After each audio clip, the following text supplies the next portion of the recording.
నమస్కారం. Welcome to I dream. ధర్మ మార్గం విత్ విజిత కార్యక్రమానికి స్వాగతం. ప్రస్తుతం మనతో పాటు ఉన్నారు ప్రముఖ జ్యోతిష వాస్తు పండితులు బ్రహ్మశ్రీ అన్నవరపు తిరుపతి మూర్తి అవధాని గారు. ఇప్పుడు గురుగారితో మాట్లాడి మరిన్ని విషయాలు తెలుసుకుందాం. నమస్కారం గురుగారు. ఓం శ్రీ మహాగణాధిపతయే నమః. గురుగారు, మృత్యుంజయ మంత్రం యొక్క విశిష్టత చాలా ఎక్కువగా అని చెప్పి వింటూ ఉంటాము. నిజంగా అంటే మనిషి పుట్టుక, చావు ఈ రెండు సహజమైనప్పటికీ చావు అనేసరికి మనం భయపడుతూ ఉంటాము. ఎవ్వరికీ రాకూడదు అని చెప్పి అనుకుంటూ ఉంటాము. అయితే స్వార్థం. స్వార్థం అనుకోండి, ఇంకంటే మనిషి సహజ లక్షణమే అది కదా. ఇప్పుడు డబ్బు రావాలి అనుకున్నా రాదు, చావు రాదు. వద్దు అనుకున్నా వస్తుంది. వస్తుంది. అదే అట్లా గొప్పతనం. ఎవరైనా చావు బ్రతుకుల్లో ఉన్నప్పుడు, మనం ఇంకా చివరి దశలు అనుకున్నప్పుడు కూడా ఈ మృత్యుంజయ హోమం కానియండి, మంత్ర పారాయణం వాళ్ళ తరఫున చేస్తే గనక ఖచ్చితంగా వాళ్ళు మళ్ళీ బతుకుతారు. వాళ్ళకొక పునర్జన్మ లాంటిదే ఇంకా జీవితం అని చెప్పి అంటూ ఉంటారు. నిజంగా అలా జరుగుతుందంటారా ఒక మంత్రం జరగదమ్మా. వల్ల? మరి ఎందుకు ఇలా ఒక విధానం అనేది వచ్చింది అలా జరుగుతుంది అని చెప్పి? చెప్తా. హ్మ్.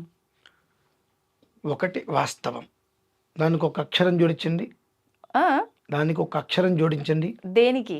వాస్తవానికి ఒక అక్షరం జోడిస్తే అవాస్తవం. ఆ! ఆ! ఓకే. ధర్మం హ్మ్. అధర్మం. ఆపద్ధర్మం, ఓకే. అవసర ధర్మం. మాకు నచ్చిందే ధర్మం, మాకు కుదిరిందే ధర్మం, మేం చేసిందే ధర్మం. అంటే మనకెలా నచ్చితే అదే ధర్మం. అలా ఉన్నారు కనుకనే ఆ మృత్యుంజయ హోమము ఆ క్షణానికి చేస్తే మనిషికి దాని ఒక శక్తి అందదు అని చెప్తున్నా. అంటే చేయాల్సిన సమయం ప్రాధాన్యత అని అంటున్నారా? ఉమ్. ఆహా! ఆ సమయం కరెక్ట్ అంటే కాదు. చాలామంది వెంటిలేటర్ మీద ఉన్నప్పుడు హ్మ్. మృత్యుంజయ హోమం చేయించండి అంటారు. ఆ మృత్యుంజయ శాంతి మనం చేయించేటప్పుడు అతనే ఉన్నదే వెంటిలేటర్ మీద, నార్మల్గానే శ్వాస తీసుకోలేని స్టేజీ హ్మ్. హ్మ్. వెంటిలేటర్ మీద ఉన్నారు. వెంటిలేటర్ మీద ఉన్నప్పుడు ఆ మృత్యుంజయ శాంతి అనేటువంటిది మనం చేయించినప్పుడు దాని యొక్క శక్తికి ఆ క్షణంలో మనిషి వెళ్ళిపోతాడన్న, కైలాసానికి వెళ్ళిపోతాడు ఖచ్చితంగా. అదేంటండి? ఆ మంత్రశక్తి పవర్ తట్టుకోలేడమ్మా. హ్మ్. మనిషి కదలలేక మెదలలేక ఏమర్థం కాని పరిస్థితులలో కోమా లాంటి స్టేజీలో ఉన్నటువంటి వ్యక్తికి 500 పవరో 1000 పవర్ ఉన్న స్టెరాయిడ్ ఇస్తే పరిస్థితి ఏంటి? బాడీ సపోర్ట్ చెయ్యదు. అలానే ఇది కూడా. హ్మ్. ఇది 1,00,000 స్టెరాయిడ్ కన్నా ప్రమాదం మృత్యుంజయ హోమం. మరి ఏ మృత్యుంజయ మంత్రం. సమయంలో చేయాలంటారు? మనిషి అనారోగ్య లక్షణాలు కనిపించినప్పుడు హ్మ్. మృత్యుంజయ శాంతి చేయించడానికి మొదలుపెట్టు. మరి కొన్నిసార్లు అసలు ఎటువంటి లక్షణాలు లేకుండా ఆఖరి స్టేజ్ అనేది వింటూ ఉంటాం. అది అనాయాసైన మరణం, అది అదృష్టం. వదిలేయాల్సిందేనా ఇంకలా అది మన ప్రయత్నం? అనాయాసైన మరణం. ప్రతి మనిషి కోరుకోవాల్సింది అదే. అలాగేనండి, హ్మ్. కడుపు నిండా భోజనం చేసి హాయిగా ఇలా కూర్చొని కనుమూసి చనిపోవాలి. అనాయాసైన మరణం అంటే మంచం మీద ఉండి ఎవరి చేత సేవలు చేయించుకోకుండా తిట్టుకోకుండా వెళ్ళిపోయేది. ప్రతి మనిషి అలానే కోరుకోవాలి. అది వచ్చింది నిజంగా అతను అదృష్టవంతుడు. హ్మ్. కాదు, మంచం మీద పడే స్టేజీ వస్తుందని తెలుస్తుందిగా.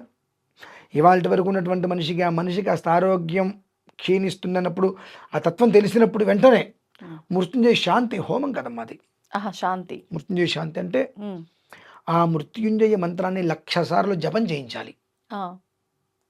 దానికి కనీసంగా 11 నుంచి 16 రోజులు సమయం పడుతుంది.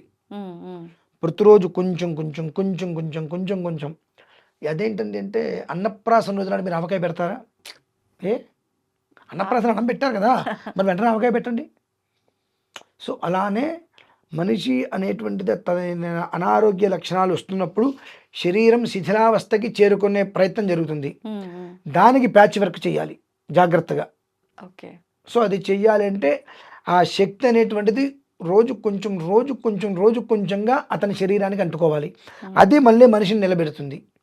అంతేగాని ఒకేసారి నేను కూర్చోబెట్టేస్తాను, మృత్యుంజయ హోమం చేయించేస్తానని చెప్పి హౌం జూమ్ సహా అని చెప్పి ఆ త్రిమధురంతోటి వీటితోటి కలిపేసి ఆ హోమం చేసేస్తుంటే ఆ ఒక్క శక్తి ఒక త్రిశూలంలాగా మనిషి దగ్గరికి వెళ్ళేటప్పటికి ఆ వేగంగా, హ్మ్. ఆ శక్తి యొక్క వేగానికి ఆ మనిషి తట్టుకోలేదండి. హుహుహు. శక్తి యొక్క వేగానికి మనిషి తట్టుకోలేడు.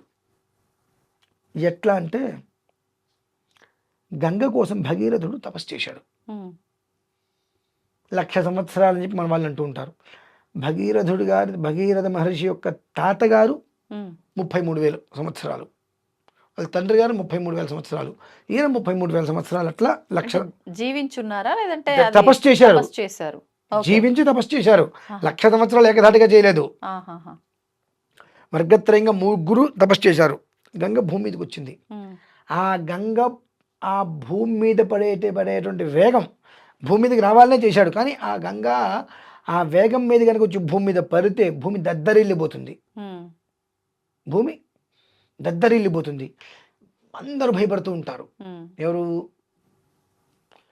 దేవతలందరూ కూడా. హ్మ్. ఈయనేమో తపస్సు చేశాడు. ఆయన దాని ఆయన వెళ్ళిపోయాడు. గంగా చాలా ప్రవాహంగా వేగంగా భూమి మీదకి వచ్చేస్తుంది. ఆ వేగం గనక భూమి మీద పడితే హ్మ్. భూమి ఏం కావాలసలు? ఆ! అని చెప్పి అందరూ ఈశ్వరుని స్తుతిస్తే ఈశ్వరుడు హ్మ్. నా నెత్తి మీద కూర్చో అంటాడు. గంగా అమ్మవారు, "ఏం అట్లగా ఉందా నీకు? హ్మ్. నేనెంత వేగంగా వస్తున్నానో తెలుసా? భూమి మీద పడితే భూమి దద్దరిల్లుతుంది. నువ్వెంత? తప్పుకో" అంటుంది.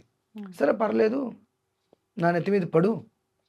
వేగంగా వస్తున్నావు చూసుకో. ఇంకా వేగంగా వస్తున్నావు చూసుకో అంటుంది. "ఆ! రా" అంటాడు. నేను ధడేలని నీ నెత్తి మీద పడతాను. నువ్వు కింద కూలబడిపోతావు అని అంటుంది. "ఆ! రా పడు" అంటాడు. ఆ పడే టయానికి ఆయన జటాజూటాన్ని మొత్తం ఓపెన్ చేసి చుట్టి పడేస్తాడు. ఆవిడకి లోపల ఉక్కిరిబిక్కిరవుతుంది ఇంకా. హ్మ్. నా వల్ల కావట్లేదు. ఊపిరాడకపోతే నన్ను నన్ను విడుదల చెయ్యి అంటే కొంచెం పక్కన దారి విడిస్తే ఆవిడ ఇలా కిందకొస్తుంది మనకు. ఓకే. ఓకే. అంటే ఏదైనా సరే దాని శక్తిని మనం తట్టుకోగలిగే స్థాయి మనకుండాలి. ఉండాలి. అంత శక్తి భూమి మీద పడితే భూమి దద్దరిల్లిపోతుంది కాబట్టి ఈశ్వరుడు నెత్తిపైన నెత్తి మీదే. పెట్టుకున్నా. అది కూడా ఎందుకు పెట్టుకున్నాడో తెలుసా అమ్మా? హ్మ్. సాగర మథనంలో విషం వచ్చినప్పుడు ఆయన ఇక్కడ పెట్టుకుంటాడు ఆ విషయాన్ని ఆ! తాగి. విపరీతమైన మంటగా ఉంటుంది. వేడి, హ్మ్. చల్లదనం కావాలి. అందుకే నా గంగని తల మీద పెట్టుకున్నాడు ఆయన. హుహు. గంగని తలపైన తల మీద పెట్టుకున్నారు. పెట్టుకున్నాడు. చాలా ఉంటాయి మెట్ల. ఓకే. ఓకే. ఎందుకంటే ఆ వేగాన్ని ఆ భూమి తట్టుకోలేక ఈశ్వరుడొచ్చి అడ్డుకున్నాడు. హ్మ్. అలా కొంచెంగా మనకిచ్చాడు. సో, మనం అంత వేగమైనటువంటి శక్తిని ప్రవేశపెడితే ఆ మనిషి బ్రతకగలడా? కాబట్టి ఒక 16 రోజుల ముందు నుంచి హ్మ్. లేదంటే 11 రోజులు మినిమంగా. దాని ముందు నుంచి ఒక ప్రణాళికగా జాగ్రత్తగా 1,00,000 జపం, 10,000 తర్పణ, 1000 హోమం. హ్మ్. అలా ఒక ప్రణాళిక ప్రకారం చేసుకుంటూ వెళ్తే శక్తి, శక్తి, శక్తి, శక్తి పెరుగుతుంది. ఆహా! ఎన్ని రోజులు చేయాల్సిన 11 శాంతి? నుంచి 16 రోజులు ఉంటుందండి అది. ఆహా! ఇప్పుడు తేలిగ్గా మీకు ఒక విషయం చెప్తా. మీరు గోడ కడుతున్నారనుకుందాం. హ్మ్. ఏ మూల నుంచి ఆ మూల వరకు. 5 అడుగులు గోడ వాళ్ళు కట్టారు. హ్మ్. గట్టిగా నిలబడుతుంది. ఇవాళ నేను ఒక 15 అడుగులు గోడ కడతా అంటే నిలబడుతుందా? నిలబడదు. కష్టపడవు చివరికి మొత్తం కూలిపోతుందది. అవును. ఒక 7 అడుగులు దాటింది అనంటే కంటిన్యూగా అది కాస్త అటు ఇటుగా ఉంటుంటుంది. ఆ మూల నుంచి ఈ మూల వరకు వెళ్తే అక్కడ పచ్చిగా ఉంటుంది. అవును. ఇంకా పెరుగుతున్న కొద్దీ ఆ బరువు పడి గోడ మొత్తం బ్యాలెన్సింగ్ కోల్పోయి కూలిపోతుంది. పడిపోతుంది. అలానే ఒక 2 రోజుల్లో, 3 రోజుల్లో అద్భుతంగా నేను అక్కడ వెంటిలేటర్‌లో ఉన్నాడు. నేను మృత్యుంజయ శాంతి చేసేయాలి అర్జెంట్‌గా మృత్యుంజయ హోమం చేసేయాలని చెప్పి నువ్వు చేసే ప్రక్రియ హ్మ్. ఆ ఒక్క వేగము, ఆ శక్తి ఆ మనిషి తట్టుకోలేక ఆ మనిషి వెంటనే మోక్షం చేస్తుంది ఆ మనిషికి. హ్మ్. అలా కాకుండా ఒక 16 రోజుల ముందు నుంచి, 11 రోజుల ముందు నుంచి జాగ్రత్తగా నువ్వు చేసుకుంటూ ఒక ప్రణాళిక ప్రకారం వెళ్తే ఆ శక్తి మనిషికి 8 సంవత్సరాల ఆయుష్ ఇస్తుందండి. ఓకే. ఇప్పుడు సాధారణంగా ఈ మృత్యుంజయ శాంతి ఇదనేది, ఈ మంత్రం అనేది ఆహ్, ఖచ్చితంగా ఎవరైనా అనారోగ్యంగా ఉన్నారు అని తెలిసిన తర్వాత చేయాల్సిందేనా? లేదంటే కుటుంబ శాంతి కోసం ముందరే చేసుకునే అవకాశం కూడా ఉందా? ప్రతి నిత్యం దాన్ని వినటం వలన ఆ! హాస్పిటల్ దర్శనం మనకుండదమ్మా.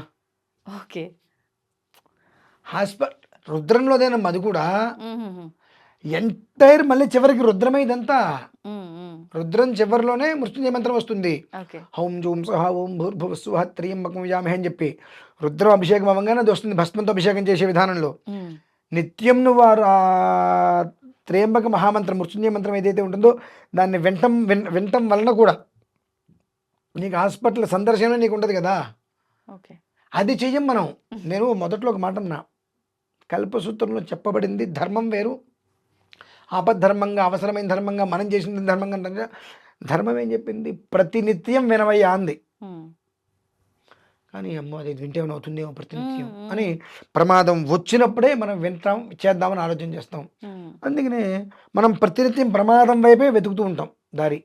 ప్రతిరోజు దీన్ని వినటం వలన అసలు నీకు ఆ దారికెళ్ళాల్సిన అవసరం ఉండదుగా. అవును. ఆ చిన్న లాజిక్ మనం గమనించాలమ్మా. అంతే. హ్మ్. అది విషయం. ధన్యవాదాలండి. పరమేశ్వరార్పణం.